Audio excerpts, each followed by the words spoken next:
ശ്രീ ഗുരുഭ്യോ നമഃ. ഓം നമോ ഭഗവതേ വാസുദേവായ. കൃഷ്ണം നാരായണം വന്ദേ കൃഷ്ണം വന്ദേ വൃജപ്രിയം. കൃഷ്ണൻ ദ്വൈപായനം വന്ദേ കൃഷ്ണം വന്ദേ വൃഥാസുതം. സച്ചിദാനന്ദരൂപായ വിശ്വോൽപത്യാദിഹേതവേ താപത്രയ വിനാശായ ശ്രീകൃഷ്ണായ വയം നമഃ.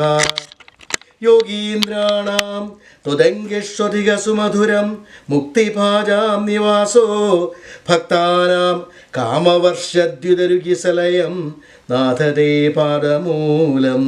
നിത്യം ചിത്തസ്ഥിതം മേ പവനപുരപദേ കൃഷ്ണ കാരുണ്യസിന്ധോ കൃത്വാ നിശേഷതാവാൻ പ്രതിശരു പരമാനന്ദ സന്തോഖലക്ഷ്മീ. കഴിഞ്ഞ ദിവസം നമ്മുടെ ക്ലാസ് അവസാനിക്കുന്ന സമയത്ത് പെൺകുട്ടിയെ ദേവകി പ്രസവിച്ചു എന്നുള്ള വൃത്താന്തം കിങ്കരന്മാരി എന്ന് കംസനെ അറിയിക്കുകയാണ്. അവിടെ ഞാൻ കംസൻ്റെ മാനസിക നിലയെക്കുറിച്ച് നിങ്ങളോട് പറഞ്ഞിരുന്നു. ഒന്ന്, കഥയുടെ ആരംഭം മുതൽ നമ്മൾ നോക്കിയാൽ ദേവകിയുടെ വിവാഹാനന്തരം ദേവകിയെയും ഭർത്താവിനെയും താൻ തന്നെ കൊട്ടാരത്തിൽ കൊണ്ടാക്കണമെന്നുള്ള അഭിവാഞ്ചയോടുകൂടി ആത്മനിർവിശേഷമായ സാഹോദര്യ സ്നേഹത്തിൻ്റെ പ്രതീകമായിരുന്ന കംസന് പെട്ടെന്നാണ് അശരീരി കേൾക്കേണ്ടി വന്നത്. ഇവർക്കുണ്ടാകുന്ന 8ാമത്തെ പുത്രൻ നിന്നെ വധിക്കുന്നുള്ളത്. കോപാവേശം കൊണ്ട് അദ്ദേഹം ദേവകിയെ കയറി പിടിക്കും, കൊല്ലാൻ തീരുമാനിക്കും. പക്ഷേ വസുദേവർ ഇടപെട്ട് കാര്യങ്ങൾ പറഞ്ഞ് മനസ്സിലാക്കും. ഈ അശരീ തെറ്റായി കൂടുന്നില്ലേ? പിന്നെ 8ാമത്തെ പുത്രനിലെ കൂടെ 8 പുത്രന്മാരുണ്ടാകുന്നവരെ കുറഞ്ഞത് 80 മാസമെങ്കിലും സമയമുണ്ടല്ലോ. അതുകൊണ്ട് ഇത് ഇപ്പം ചെയ്യുന്ന അനാവശ്യമാണ് എന്ന് പറഞ്ഞ് കുറേ ഉപദേശങ്ങൾ കൊടുക്കുക. ഉപദേശങ്ങൾ മുഴുവനും ഭാഗവതത്തിൽ ഭംഗിയായിട്ടുണ്ട്. കുറേ ആത്മോപദേശം കംസന് കൊടുക്കും. ആത്മോപദേശത്തിൽ കംസൻ വീണുപോയി. അപ്പോൾ കംസൻ അത്രത്തോളം മാനസികമായ ഒരു ക്രൂരഭാവമുള്ള ആളല്ലെന്ന് പറയാനാണ് ഞാനത് പറഞ്ഞത്. നമ്മൾ ഈ നരകാസുരനെയും ജരാസന്ധനെയും കംസനെ പോലുള്ള ആളുകളൊക്കെ കാണുമ്പോൾ അല്ലെങ്കിൽ അവരുടെ കഥ കേൾക്കുമ്പോൾ നിങ്ങളുടെ മനസ്സിലുണ്ടാകുന്നൊരു ഇമ്പ്രഷൻ എന്ന് പറയുന്നത് അവരൊക്കെ ക്രൂര കഥാപാത്രങ്ങളാണ്, ക്ഷുദ്ര കഥാപാത്രങ്ങളെന്നാണ്. അല്ല, അങ്ങനെയായിരുന്നെങ്കിൽ വസുദേവരുടെ ആത്മോപദേശം കേൾക്കുമായിരുന്നില്ല. തന്നെയുമല്ല, അദ്ദേഹം മനസ്സിൽ തീരുമാനമെടുത്തു. 8ാമത്തെ കുട്ടി വരെ ഉണ്ടല്ലോ, 7 കുട്ടികൾക്കൊരു ജന്മം കൊടുത്താലും അതൊന്നും ഭയപ്പെടേണ്ടതില്ല, 8ാമത്തെ കുട്ടിയെ മാത്രമേ ഞാൻ ഭയപ്പെടേണ്ടതുള്ളൂ. അങ്ങനെ അദ്ദേഹം തീരുമാനിക്കുകയും, പക്ഷെ പിന്നീട് ഇവരെ കൊട്ടാരത്തിലേക്ക് കൊണ്ടുപോകുന്നതിന് കംസൻ കൂടെ പോയില്ല. കംസൻ രഥത്തിൽ നിന്ന് ഇറങ്ങിയിട്ട് സാരഥിയെ വിളിച്ച് ഇവരവിടെ കൊണ്ടാക്കാൻ പറഞ്ഞു. അവിടെ ഉണ്ടായിരുന്ന ആനയും അമ്പാരിയും ഉൾപ്പെടെയുള്ള ആഘോഷങ്ങളെല്ലാം നിർത്തിവെച്ചു. നിങ്ങൾക്ക് ഓർമ്മയുണ്ടാവും, കല്യാണം കഴിഞ്ഞ് നിങ്ങൾ വരൻ്റെ വീട്ടിലേക്ക് യാത്രയാകുമ്പോൾ വിവാഹിതകളായ സുമംഗലികളായിട്ടുള്ള ഭർത്താക്കന്മാരുള്ള ഭാര്യയുള്ള ആ 2 പേരെയാണ് കാറിലോ അല്ലെങ്കിൽ എവിടെ ഏത് വാഹനത്തിലാണെന്ന് വെച്ചാൽ അതിൽ കയറ്റി കൊണ്ടുപോകുന്നത്. നിങ്ങൾ കല്യാണം കഴിക്കുന്ന കാലത്ത് അങ്ങനെ ചടങ്ങുണ്ടായിരുന്നോ എന്ന് എന്നോട് ചോദിക്കുക, എനിക്ക് അറിഞ്ഞുകൂടാ. പക്ഷേ ഞങ്ങളുടെ പാരമ്പര്യം അനുസരിച്ച് വിവാഹം കഴിഞ്ഞാൽ ആ വരനെയും വധുവിനെയും അവിടുത്തെ മംഗല്യമുള്ള ഏതെങ്കിലും സ്ത്രീ പുരുഷന്മാർ അവരെ കൊണ്ടുവന്ന് വീട്ടിൽ കൊണ്ടുവന്നാക്കും. അത് വളരെ രാജകീയ പ്രൗഢിയോടും വളരെ ഭവ്യതയോടും സ്നേഹഭാവങ്ങളോടുമൊക്കെയുള്ള ആ ഒരു രീതിയിലാണത് കൈകാര്യം ചെയ്യുക. അപ്പോൾ ഈ സംഭവം ഉണ്ടായതിനു ശേഷം കംസൻ രഥത്തിൽ നിന്ന് ഇറങ്ങിയിട്ട് സാരഥിയെ വിളിച്ചിട്ട് ഇവരെ കൊണ്ടാക്കാൻ പറഞ്ഞു.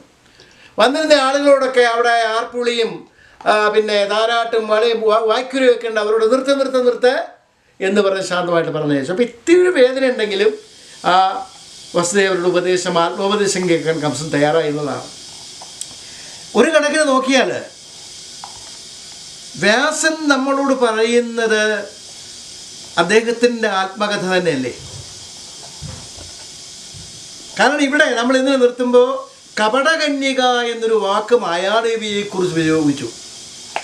അതായത് ദേവകിയുടെ അടുത്ത് കിടക്കുന്ന പെൺകുട്ടി മായാദേവിയാണെന്ന് 1 അല്ല 10,000 പ്രാവശ്യം ഈ ക്ലാസ്സിൽ ഞാൻ പറഞ്ഞിട്ടുണ്ട്. അത് നിങ്ങൾക്ക് ഓർമ്മയില്ലെങ്കിൽ നിങ്ങളുടെ തലയിലെഴുത്ത മുജ്ജന്മ പാപം. ഇത് മായാദേവിയാണ്, വെറും ഒരു പെൺകുട്ടിയല്ല.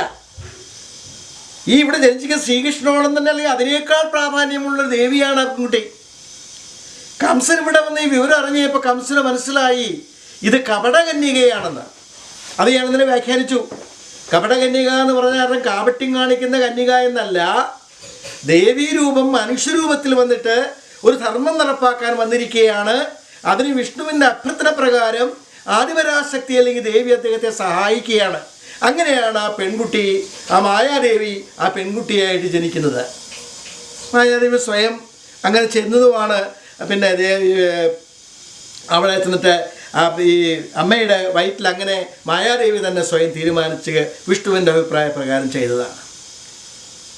അപ്പം കപടകന്യക എന്ന് പറയുന്നത് നമ്മൾ ആർക്കും അദ്ദേഹത്തിൻ്റെ ആത്മാവിൽ ഉള്ളിൻ്റെ ഉള്ളിൽ ഉള്ള സംഘർഷം എന്താണ് ശരിക്കും അദ്ദേഹം ആലോചിച്ച് കാണും. ഇത് കപടകന്യകയാണ്, മായാദേവിയാണിത്. സാക്ഷാൽ വിഷ്ണു ഭഗവാൻ തന്നെ വേഷം മാറി അല്ലെങ്കിൽ ആരെയെങ്കിലും ഏൽപ്പിച്ചിട്ട് എന്നെ വകവരുത്താൻ വേണ്ടി കൊണ്ടുവന്നിരിക്കുന്നതാണ് ഈ കുട്ടി എന്ന് അദ്ദേഹത്തിന് മനസ്സിലായതുകൊണ്ടാണ് കപടകന്യക എന്ന്. അപ്പം നിങ്ങൾ ചോദിക്കുന്നത് എനിക്കെങ്ങനെ പറയാൻ സാധിക്കുന്നത്? സന്യാസവാന് പറഞ്ഞതെന്ന് എനിക്ക് പ്രശ്നമല്ല. സന്യാസവാന് പറയുന്ന അവരുടെ വ്യാഖ്യാനം ഞാൻ കേൾക്കാറുമില്ല. ആലോചിച്ചാൽ നമുക്ക് മനസ്സിലാവുന്നൊരു കാര്യമുണ്ട്. അനന്തരം ഉണ്ടാകുന്ന സംഭവങ്ങൾ ഈ പെൺകുട്ടിയെ കൊല്ലാൻ ശ്രമിക്കുകയും അവസാനം കാണാൻ പോകുന്നത് നമ്മൾ അതിനു മുമ്പ് ആമുഖമായിട്ട് പറഞ്ഞു തരികയാണ്. അപ്പോൾ ഈ പെൺകുട്ടിയെ കൊല്ലാൻ ശ്രമിക്കുകയും പെൺകുട്ടിയുടെ രൂപം മാറി സർവായുധങ്ങളും ധരിച്ച് ശംഖ് ഗദ ഇതൊക്കെ ധരിച്ച് സാക്ഷാൽ ആദിപരാശക്തിയുടെ രൂപത്തിൽ പ്രത്യക്ഷപ്പെടുന്ന രംഗം നമ്മളിന്ന് കാണും. അങ്ങനെ കണ്ടു കഴിഞ്ഞപ്പോൾ അദ്ദേഹത്തിന് മനസ്സിലായി ഇത് നടക്കാൻ പോകുന്ന കാര്യമല്ല, ദേവി തന്നെയാണിത്. അങ്ങനെ ഉടൻ തന്നെ അദ്ദേഹം ആലോചിക്കും ഇനി എന്താണ് ഇതിന് പരിപാടി. മരണം അഭിമുഖീകരിച്ചേ പറ്റൂ, അനിവാര്യമാണെന്ന് മനസ്സിലായി കഴിഞ്ഞു. ഇനി ഇതിൽ രക്ഷയില്ല. തന്നെ 8ാമത്തെ പുത്രൻ കൊല്ലുമെന്നുള്ളതിന് യാതൊരു സംശയവുമില്ല. അതുകൊണ്ട് അദ്ദേഹം ആലോചിച്ചു എത്രയും വേഗം അധർമ്മങ്ങൾ ചെയ്ത് എത്രയും വേഗം തൻ്റെ മരണം ഉറപ്പാക്കിയാൽ അത്രയും വേഗം തനിക്ക് മോക്ഷസ്ഥാനത്തെത്താം. ഞാൻ പറഞ്ഞത് പിള്ളച്ചേട്ടൻ ശ്രദ്ധിച്ച് കേൾക്കണം. ഞാനിവിടെ ഒരു മാനസിക നിലയെക്കുറിച്ച് പറയും. വ്യാസൻ നമ്മുടെ അതായത് വൈദ്യശാസ്ത്രത്തെക്കാൾ ജീവശാസ്ത്രത്തെക്കാൾ ഇന്നോളം നിങ്ങൾ അറിയാവുന്ന സിഗ്മണ്ട് ഫ്രോയിഡ് പോലെയുള്ള ആ മനഃശാസ്ത്രജ്ഞന്മാരെക്കാൾ പോലും പാണ്ഡിത്യം മാനവികതയുടെ നീതിബോധത്തിൻ്റെയും മനഃശാസ്ത്രത്തിൻ്റെയും വൈകാരികതയുടെയും ബാലപാഠങ്ങൾ ശരിക്കും സിസ്റ്റമാക്കിയിട്ടുള്ള ഒരു സൈക്കോളജിസ്റ്റ് കൂടിയായിരുന്നു വ്യാസൻ. കാരണം ആരംഭത്തിൽ വ്യാസൻ പറയുന്നുണ്ട്, വ്യാസൻ ഈ വിചിത്രവീരൻ്റെ കല്യാണം ആലോചിച്ച് പോകുമ്പോൾ കല്യാണം ആലോചിച്ച് അവിടെ നിന്ന് ഭീഷ്മരുടെ സഹായത്തോടെ അംബാലികയെ ഇവിടെ കൊണ്ടുവരും. അല്ല, അമ്പ രക്ഷപ്പെടും. ബാക്കി അംബികയും അംബാലികയുമാണ് ബാക്കി ഉള്ളത്. അവരിൽ പുത്രന്മാരുണ്ടാക്കാൻ വിചിത്രവീരന് സാധിച്ചില്ല. അതുകൊണ്ട് രാജ്യം അന്യാദനപ്പെട്ടു പോകാതിരിക്കാൻ ഈ കുട്ടികളിൽ 2 കുട്ടികളെ ഓരോരുത്തർക്കും ഓരോ കുട്ടിയെ അനന്തരാവകാശമായിട്ട് കിട്ടണം എന്ന് പറഞ്ഞ് വ്യാസനെ വിളിച്ചു വരുത്താണ് സത്യവതി. വ്യാസൻ വന്നിട്ട് നമ്മോട് എന്താ പറഞ്ഞേ? അമ്മ പറഞ്ഞതെല്ലാം കേട്ടു, കാര്യങ്ങളൊക്കെ അമ്മ വിശദീകരിച്ചു. സത്യവതി ഇതെല്ലാം പറഞ്ഞു കൊടുത്തു. സത്യവതി മാത്രം നല്ലതൊന്നുമല്ല. കാരണം സത്യവതി എന്ന് പറഞ്ഞാൽ ആദ്യം പരാശര മഹർഷിയിലും പിന്നീട് പരാശര മഹർഷിയുടെ മുമ്പിൽ വച്ച നിയമങ്ങൾ എന്തൊക്കെയായിരുന്നു? ഞാനുമായിട്ട് നിങ്ങൾക്ക് സംഗമിക്കണമെങ്കിൽ 3 കാര്യങ്ങൾ നിങ്ങൾ അസാധ്യമായിട്ട് സാധിച്ചു വരണം. 1, ഞാനും നിങ്ങളുമല്ലാതെ ഒരാളും ഇത് അറിയാൻ പാടില്ല. 2, ഇത് ചെയ്താലും ഞാൻ നിത്യകന്യകയായിരിക്കണം.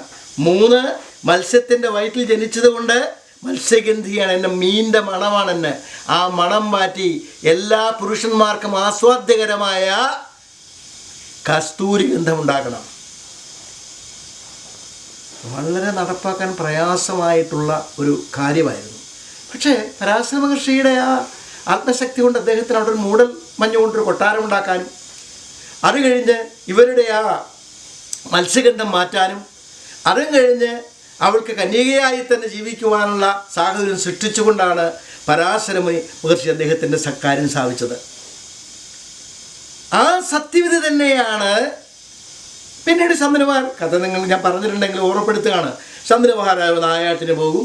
നായാട്ടിന് പോകുമ്പോൾ എവിടെന്നോ ഇങ്ങനെ കസ്തൂരി മണക്കുന്നല്ലോ കാറ്റേ നീ വരുമ്പോൾ കൺമണിയെ കണ്ടു നീ കവിളിണ തഴുകിയോ നീ കസ്തൂരി ഗന്ധം ഇങ്ങനെ വരികയാണ്.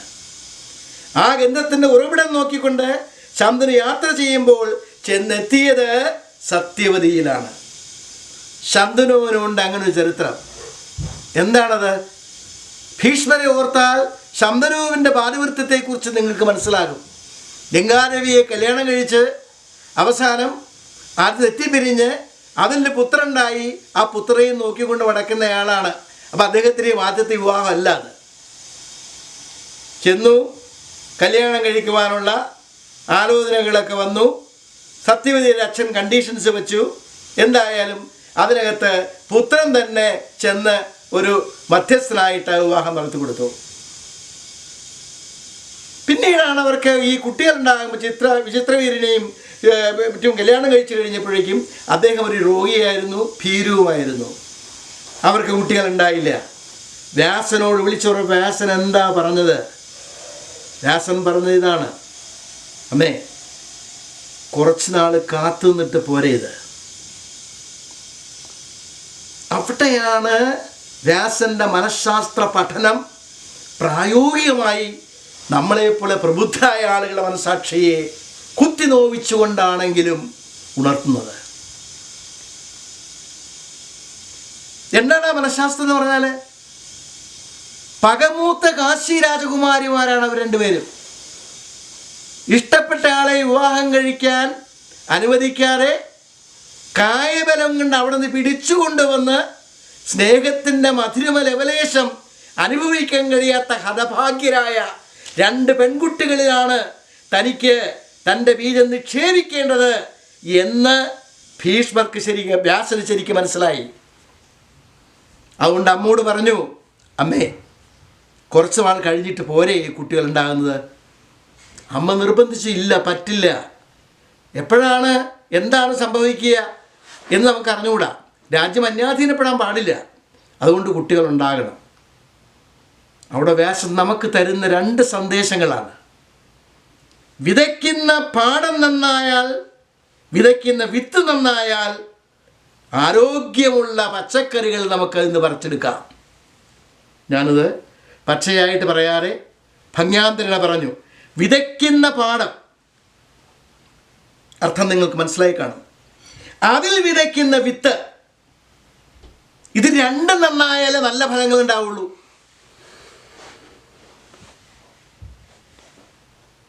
ഒരു വെണ്ടയ്ക്ക കൃഷി, വെള്ളച്ചേട്ടൊരു വെണ്ടയ്ക്ക ഉണ്ടാക്കണം വീട്ടിൽ. കടയിലെ ഈ കീടനാശിനി ഉപയോഗിച്ചുള്ള പച്ചക്കറി കഴിച്ച്